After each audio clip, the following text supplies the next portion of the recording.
Hello there, this is Retro Spirits Gaiden, and this is Gradius III on the Super Nintendo / Super Famicom, which is just a Japanese name for the Super Nintendo. Here's a white grid for your eyes. It makes my eyes go funny. I can see all sorts of strange space shapes. Here's the Konami logo with its poorly rendered gradient on its logo. I don't know why that logo only uses like 3 colours. It's weird. We have an intro here of the Vic Viper in its home, just chilling, just, checking shit out. It's being grabbed by massive claws. Oh, he's going to be dumped into space. Get out of here. Go and do some shooting. Get on with it. He's got a very pointy nose and orange cockpit. It looks a bit more angry and angular than the sprite in the game. Jets off into the distance. Amazing. And here's the logo. Lovely. Konami 1990. This might be Konami's first game on the SNES. I can't think of another game that came out before this. In fact, back in the day when I had my Super Famicom, this might be the first Konami game I played on it. Here we have the weapon selection. Oh, it's detailed, and you can edit it, and you can make your own little loadouts. Oh, it's wonderful. So the loadout I'm going to pick here is the one I used to pick back in the day, because it used to stop sprites flickering so much, which used to really annoy me. And actually in this game, it is gameplay changing the sprite flicker. It's also, being an early Super Nintendo game, has a lot of slowdown. It slows to a crawl when you're just firing your weapons sometimes when there are enemies on the screen, which is slightly embarrassing. I mean, Konami did improve their programming skills quickly in that regard, but this game suffered from the slowdown. I'm playing this on the Super NT though, so what the Super NT can do is double the sprite limit on the SNES, and that mitigates the sprite glitching. That's very interesting. Oh yes, the sprite limit on the Super Nintendo is 32 sprites per scan line. If the system exceeds that limit, the sprites will start disappearing, commonly known as glitching or tearing. That's very interesting, technical guy. Did you learn that from, say, a scientific periodical? Yes, a periodical in which I publish my own theories to limited audience and interest. Oh, that's cool. That's cool, technical guy. So what you're telling me is no one's interested in the word you say. Potentially. Okay then. Well, I'll see you another time. Ta-ra. Goodbye. This first level here has some of the enemies removed. There's like lions, tigers, oh my. There's like lions, sort of sand lions that run around, jump up, trip up and get down, and kind of spit like they hock like hairy sand balls at you. On the PS2 they appear, and on the arcade they appear, but here it's just sand dragons, mate. It's just dragons as far as the eye can see. All I can see, mate, is you've got your metallic kind of robot launching platform and your sand dragon. What more do you need to make an interesting first level? You need a giant goddamn sand spider with pincers longer than the screen, and here it is. Look at it. It's knobbly, it's spiky, it's Sand Spider X. I don't know what the name of this boss is, I've made that up. The music on this game is frickin' epic. I play this game just to listen to the soundtrack. It's, I love it. I love what Konami's done here with the music. And it's got most of the content from the arcade, although you can see like there's bits and bobs missing. Like these little spiders don't spin their little spidery webs across the screen. Like I said, the sand lions are missing. But this is a 4 megabit cart, which is like 512k. I believe it's a 4 megabit cart anyway. And there's just loads of banging tunes on it. Oh, it's got most of the arcade content. I mean, what else do you want? We've got the plant level. We've got the level where you race through the tunnel and it's really hard and there's those dead ends and you just blow up a lot. We've got bonus stages which weren't in the arcade machine. We don't have the 3D into the screen section.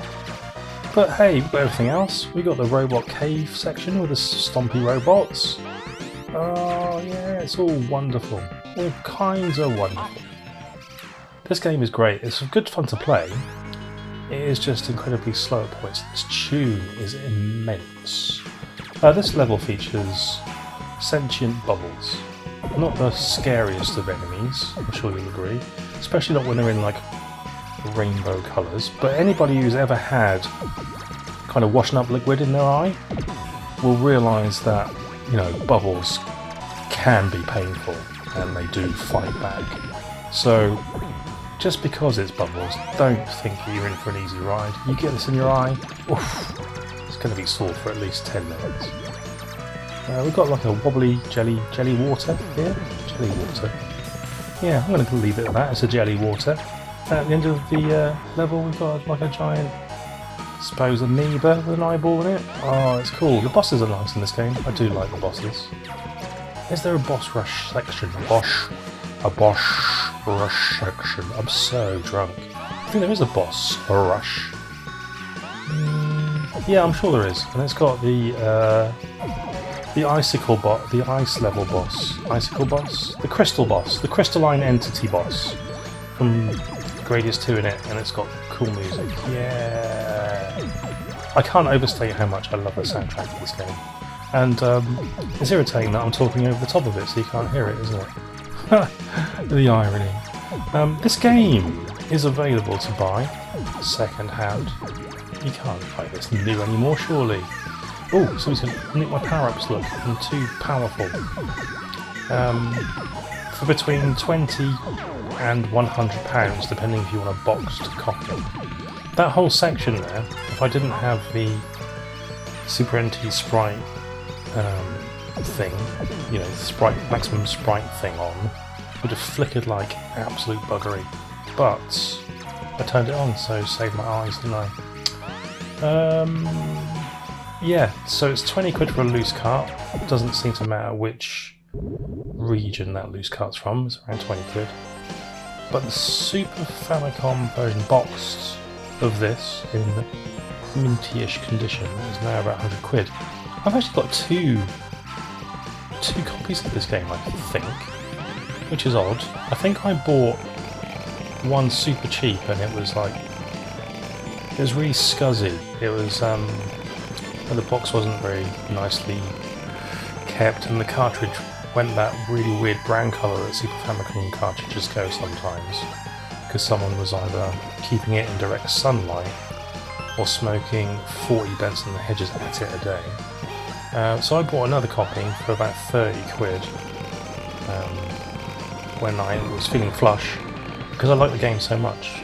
Which is weird for a game that is technically slightly inept, but the allure of the soundtrack, man. And I do like the gameplay, and I don't mind that it slows down. Actually, it doesn't bother me, the slowness. It's the sprite flicker that bothers me. So on the Super NT, with the sprite flicker fixed to a great extent, it's a game that I do boot up quite often. I'd say, like, you know, I've got a lot of games. Maybe I boot it once or twice a year, which is a lot for a launch title on the Super Famicom, because they're all, well, they're not all crap. This one is, you know, technically deficient, isn't it? So yeah, that's the power of Gradius III. I probably play it more now than I play something like UN Squadron, and I used to love UN Squadron. Just because the music, UN Squadron's music is horrible. The game's cool, the music's horrible. So yeah, is it worth 100 quid? No, of course not. But it is a cool game, so again, the advice would be, grab yourself an emulator, get yourself a ROM, give it a couple of hours of testing before you decide to purchase. You're not going to get 100 quid's worth of satisfaction out of it. Gameplay wise, anyway. You might do if you're a collector and you want it on your shelf and you can look at its box art, which is nice. It's like a silvery box with a nice picture of the Vic Viper on it. That's all cool. So you can, you know, you can have it on your shelf and feel proud of yourself. and it just doesn't contain £100 worth of gameplay. Not by a long stretch. Okay, so I don't know what other formats this game came out on other than the PS2. And the PS2 version is a direct copy of the arcade machine, which is much harder and just isn't as nice as this version. I actually much prefer the knackered SNES game over the arcade game that doesn't have all the issues, the graphical issues. The music on the arcade version is still epic, though. So the PS2 version of, I think you get Gradius IV and Gradius III on the same disc, it was about 25 quid.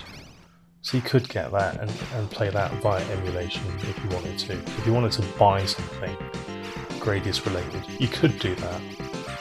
Or you could download that ROM, I suppose. But I don't condone that, and I don't know any sites that you can download things from safely either, because the internet is now a wild west of hatred for all mankind, isn't it? Oh dear, got shot in the cockpit. That's never a nice place to be shot. Right, and with that, I heartily recommend Gradius III as a game. But you're going to be paying out the wazoo for it. Alright then, ta-ra!